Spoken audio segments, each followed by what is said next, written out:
Hello, welcome to प्रथम IAS. तो इस पार्टिकुलर वीडियो में हम लोग देखने वाले हैं भारत के तेल सेक्टर के बारे में। जो एडिबल ऑयल है उसकी भारत में क्या कंडीशन है, हम लोग इतने बड़े उत्पादक होते हुए भी हमें क्यों बाहर से इंपोर्ट करना पड़ता है। और दिन ब दिन आप देखते रहते हैं कि कभी कभी न्यूज़ में आती है कि भारत ने essential product act, essential service act regulate कर दिया एक पार्टिकुलर सामान। जैसे कभी कभी आपने कोविड के टाइम पे देखा था मेडिसिन्स के लिए, और जब होर्डिंग हो रही थी उस टाइम पे, तो बहुत सारे गुड्स थे जैसे एडिबल ऑयल हो गया, ठीक है, और भी जो आलू प्याज की स्टॉकिंग हो रही थी। तो उस सब कारण से कभी कभी हम लोग जो इसेंशियल सर्विसेज एक्ट या इसेंशियल प्रोडक्ट्स एक्ट जो था उसको भी रेगुलेट करते। तो आज इस पार्टिकुलर डिस्कशन में हम लोग जानने वाले हैं कि जो एडिबल सेक्टर्स है उसकी अपनी कंसर्न क्या है, भारत सरकार इसके पीछे क्या कर रही है, कौन कौन से इनिशिएटिव लिए जा रहे हैं ताकि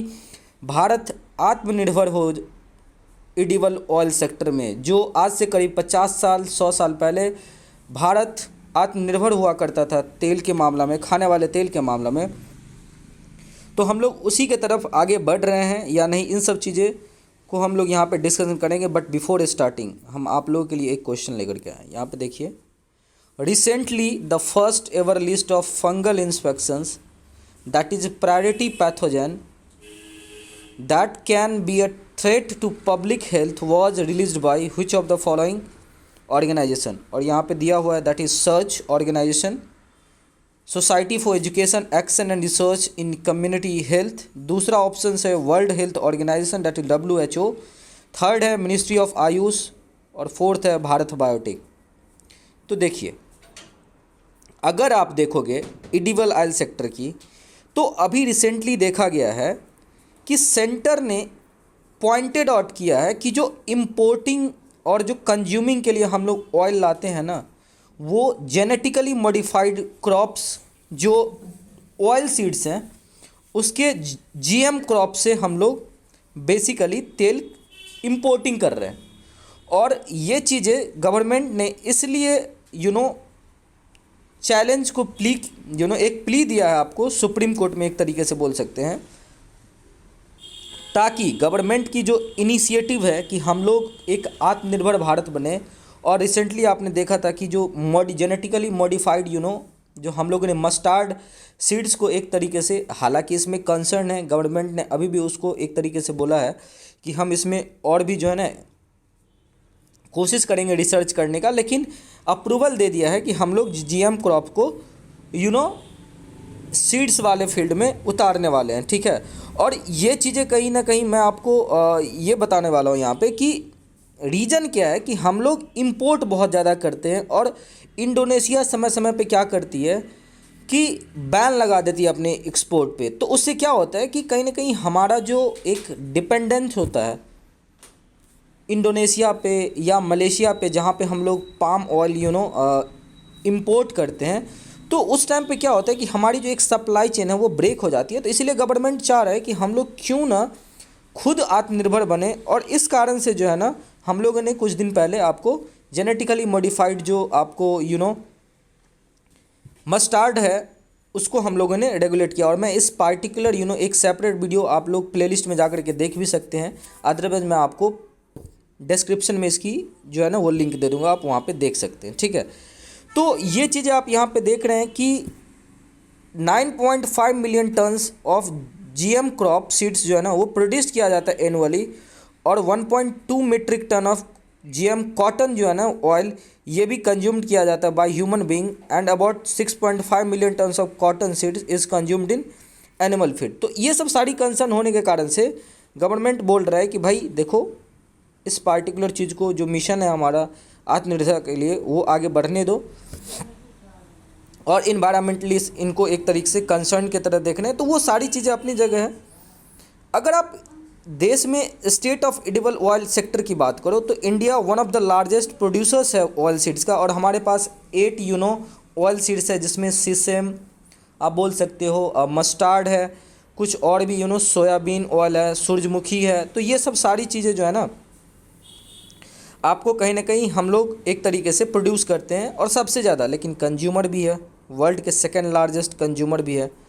और वर्ल्ड में पहला इम्पोर्टर है हम लोग वेजिटेबल ऑयल के। देखिए वेजिटेबल ऑयल क्या होता है, आपको पता होगा कि हम लोग भारत एंशियंट टाइम में, पुराने समय में दुनिया में तेल, जानते हो ना, यहाँ पे देखिए जो वैदिक ट्रेडिशन की अगर आप बात करोगे पुराने सभ्यता में, तो ऑयल को प्रेस करके first of all lost out किया जाता था वनस्पति।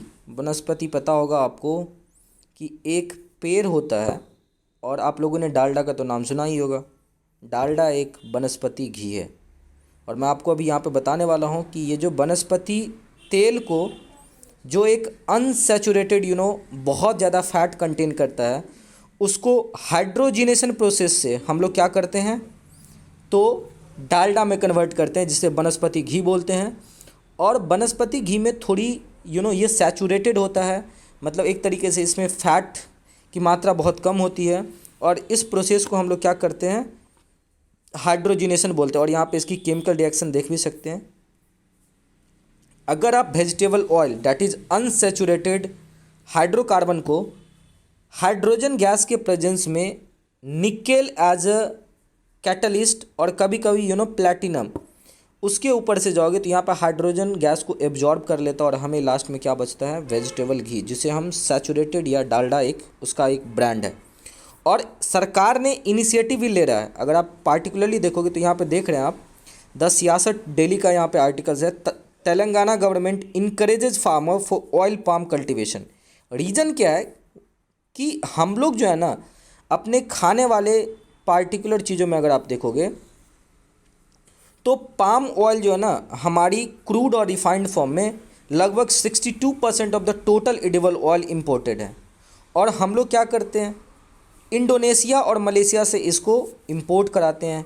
सोयाबीन ऑयल ये हमारे 22% ऑफ टोटल इंपोर्ट्स है, जिसको हम लोग अर्जेंटीना और ब्राज़ील से करते हैं। देखिए ये क्वेश्चन यूपीएससी में पूछा भी गया है कि आपको ऑयल सीड हम किस किस कंट्री से एक पार्टिकुलर मुख्य ऑयल सीड इंपोर्ट करते हैं। तो आप यहाँ पे इस पार्टिकुलर पॉइंट पे गौर से देखिएगा कि पाम ऑयल हम लोग इंडोनेशिया और मलेशिया से इंपोर्ट करते हैं, सोयाबीन ऑयल हम लोग अर्जेंटीना और ब्राज़ील से, जबकि sunflower oil 15% of the total import हम लोग मेनली यूक्रेन और रसिया से करते हैं। और आपको पता होगा अभी यूक्रेन और रसिया की जो युद्ध चल रही है, उसके कारण से पूरी एक तरीके से बोल सकते हैं जो ऑयल सप्लाई चेन है बिल्कुल ब्रेक कर गया, स्पेसिफिकली आपको जो सनफ्लावर ऑयल है, ठीक है।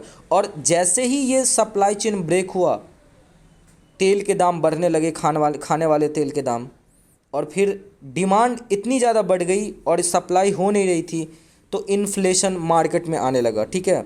और इसीलिए भारत सरकार ने apart from the state government, देखिए तेलंगाना के बारे में भी मैंने आपको बताया, वो अपनी जो पैडी की फसल है, जो चावल की कल्टीवेशन वाली फील्ड है, उसको अब मूव करके पाम ऑयल और ऑयल सीड्स के जितने भी प्रोडक्ट्स हैं, जो भी सीड्स हैं, उसमें अपनी कल्टीवेशन को ट्रांसफर कर रहे हैं। और भारत सरकार centrally sponsored scheme national food security mission के अंतर्गत जो आपका oil and oil palm that is NFSM OSOP, इसको 2018-19 से इंक्रीज करके प्रोडक्शन और प्रोडक्टिविटी जो ऑयल सीड्स की है वो बढ़ा दिया है।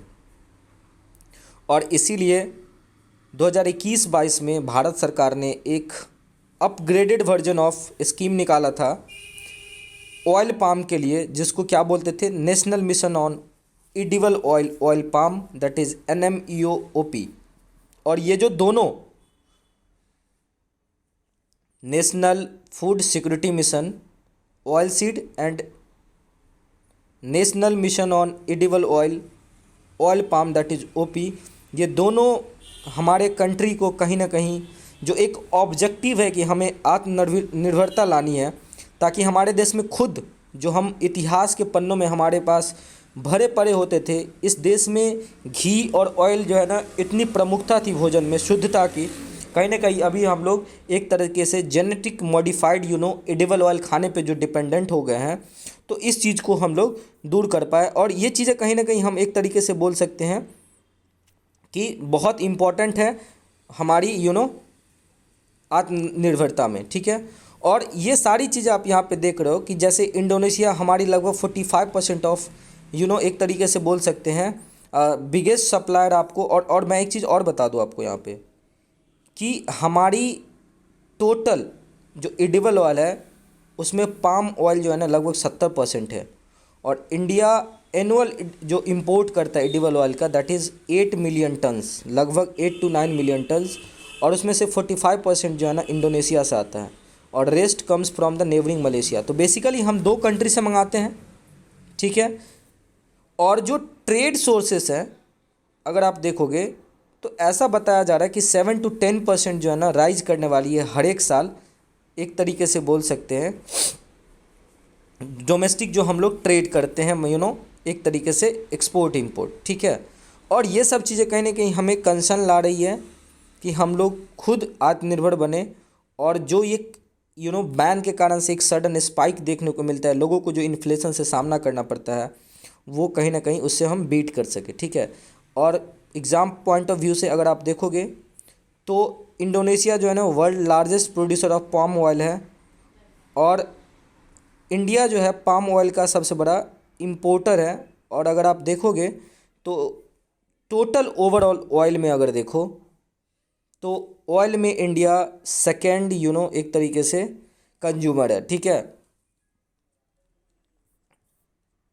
अब हम चलते हैं अपने इस पार्टिकुलर डिस्कशन में। आप यहाँ पे देख रहे हैं कि ये जो आपका मैंने आपको बताया कि क्वेश्चन जो आपका recently the first ever list of fungal infection जो ये प्रायोरिटी पैथोजन है, ये आपको WHO ने अभी हाल ही में बताया। और मैं आप लोग के लिए यहाँ पे आप देख रहे हैं WHO releases first ever list of health threatening fungi.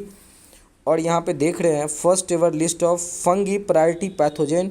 और उसमें 19 फंगी को जो है ना कैटलॉग किया गया है और इसे क्या बोलते हैं WHO fungi priority pathogen list, that is FPPL। ये फर्स्ट ग्लोबल एफर्ट है to systematically prioritise fungal pathogen, ताकि लोगों में एक अवेयरनेस आ सके फंगल इन्फेक्शन से। तो उम्मीद करते हैं सेशन बहुत अच्छा लग रहा होगा। और अगर अच्छा लग रहा है तो प्लीज़ हमारे चैनल को सब्सक्राइब कीजिए और अपने दोस्तों को रिकमेंड कीजिए और हमें प्यार दीजिए। Thank you so much for